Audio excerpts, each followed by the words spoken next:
नमस्कार मंडळी.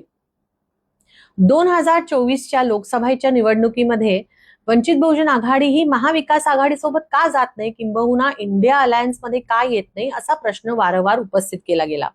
त्याबद्दल स्पष्ट भूमिका ही वंचितनी वारंवार मांडलेली आहे. 24 मध्ये जेव्हा महाविकास आघाडीसोबत बातचीत सुरू होती तेव्हाचं एक पत्र आपण पुन्हा एकदा समाज माध्यमांवर टाकलेलं आहे. जरूर तुम्ही जाऊन ते वाचू शकता. त्या पत्रामध्ये पहिली अट वंचितने अशी टाकली होती की लोकसभेचे निकाल काहीही असले तरी महाविकास आघाडीचे घटक पक्ष हे पुढे जाऊन भाजप सोबत जाणार नाहीत अशी हमी त्यांनी द्यावी. आणि त्या गोष्टीवरती महाविकास आघाडीच्या कुठल्याच पक्षांचं एकमत नव्हतं. आणि ते का नव्हतं हे काल आपल्याला विधान परिषदेच्या आलेल्या निकालांमधून स्पष्ट झालंय. प्रत्यक्ष अप्रत्यक्ष नाही तर थेट भाजप आणि त्यांच्या मित्र पक्षांना कशी मदत होईल हाच प्रयत्न महाविकास आघाडीच्या तिन्ही घटक पक्षांचा झालेला आहे. आणि त्याच्यात त्यांना यशही आलं, कारण बहुतांश ठिकाणी जिथे काँग्रेस, राष्ट्रवादी, सेनेचे चांगले आकडे होते त्या ठिकाणी सुद्धा त्यांच्या उमेदवारांना मतं न मिळता भाजपच्या आणि त्यांच्या मित्र पक्षांना मतं मिळून ते सगळे मंडळी तिथे विजयी झालेले आहेत. उदाहरण घेऊया नागपूरचं. एकट्या काँग्रेसचे 169 मतं होती आणि तिकडचे अधिकृत काँग्रेसचे उमेदवार अतुलजी लोंढे यांना फक्त 140 मतं मिळाली. आता अतुल लोंढे हे काँग्रेसचे मुख्य प्रवक्ते म्हणून काम करतात.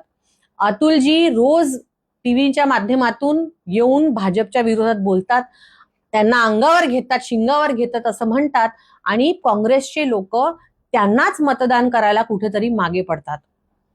नांदेडमध्ये जर आपण बघितलं तर नांदेडमध्ये फक्त काँग्रेसची, महाविकास आघाडी तर सोडा, फक्त काँग्रेसचीच 90हून अधिक मतं होती. त्या ठिकाणी महाविकास आघाडीचे जे अधिकृत उमेदवार होते कृष्णा आष्टीकर त्यांना फक्त 94 मतं मिळाली.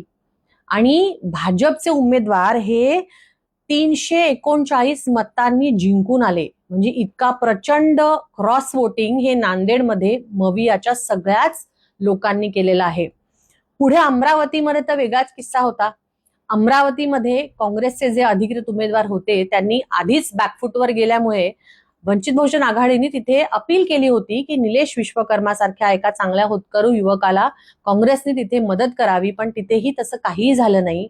काँग्रेसचे 2 माजी मंत्री, एक खासदार आज तिथे असताना सुद्धा भाजपचा उमेदवार तिथे निवडून आला आणि काँग्रेसच्या उमेदवाराला, अधिकृत जे होते त्यांना फक्त 0 मतं मिळाली. नाशिकमध्ये तर कळसच झालाय. शिंदे सेनेचे उमेदवार नरेंद्र दराडे यांना तिथे अधिकृत उमेदवारी दिली खरी, पण गोकुळ गीते ह्यांच्या रूपाने तिथे बंडखोरी झाली.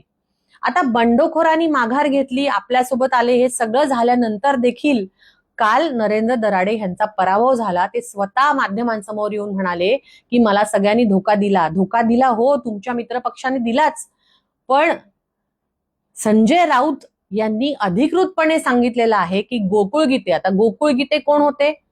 हे आज शिंदे सेनेसोबत गेलेला उमेदवार आहेत. ते गोकुळ गीतेंना आमच्या सगळ्यांनी मतदान केलं हे संजय राऊत जेव्हा स्पष्टपणे सांगतात, त्यानंतर एक मंत्री गोकुळ गीतेंना प्रायव्हेट प्लेननी मुंबईत घेऊन येतात आणि शिंदे सेनेसोबत ते काम करतील असं जाहीर करतात. म्हणजे सरळ सरळ भाजपला आणि त्यांच्या मित्र पक्षांना मदत करण्याचं काम हे राष्ट्रवादी काँग्रेस आणि शिवसेना उभाटा गटाने ह्या निवडणुकीमध्ये पुन्हा एकदा सिद्ध केलंय की ते बॅकफुटवर नाही तर फ्रंट फुटवर येऊन त्यांची मदत करत आहेत. आता ह्या सगळ्यामध्ये 2024च्या निवडणुकांमध्ये जे विचारवंत, जे लेखक, जे वारंवार वंचितच्या आणि ह्या सगळ्या प्रक्रियेवरती प्रश्नचिन्ह उभं करत होते की तुमच्या निवडणुकीमुळे भाजपला मदत होते, आज ते सगळे कुठे आहेत? त्यांच्यापैकी एकही ह्या सगळ्या गोष्टींच्या विरोधात जेव्हा मवियचे सगळे लोक सरळ सरळ भाजप आणि त्यांच्या मित्र पक्षांना मदत करत आहेत, त्यावेळेस हे सगळे विचारवंत, हे सगळे लेखक, हे सगळे लोक आज कुठे आहेत? आणि हे ह्या सगळ्या गोष्टींवरती अजिबात भूमिका मांडत नाहीत. काही ठिकाणी अशी परिस्थिती आहे की नगरसेवक, जे ज्या मवियाच्या पक्षातले नगरसेवक हे त्यांच्याच आमदारांचा आणि खासदारांचा ऐकत नसतील का? किंवा त्यांच्या परवानगी शिवाय त्यांनी तिथे मतदान केलंय का? अजिबात असं काही झालेलं नाही. ही सगळी साठगाठ आणि मिलीभगत जी मविय आणि महायुतीमधली आहे ही काल महाराष्ट्राने उघड्या डोळ्यांनी बघितली.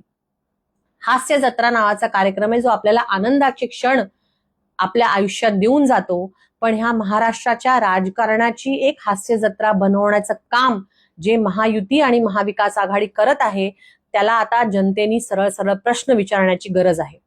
धन्यवाद. जय भीम, जय महाराष्ट्र, जय संविधान.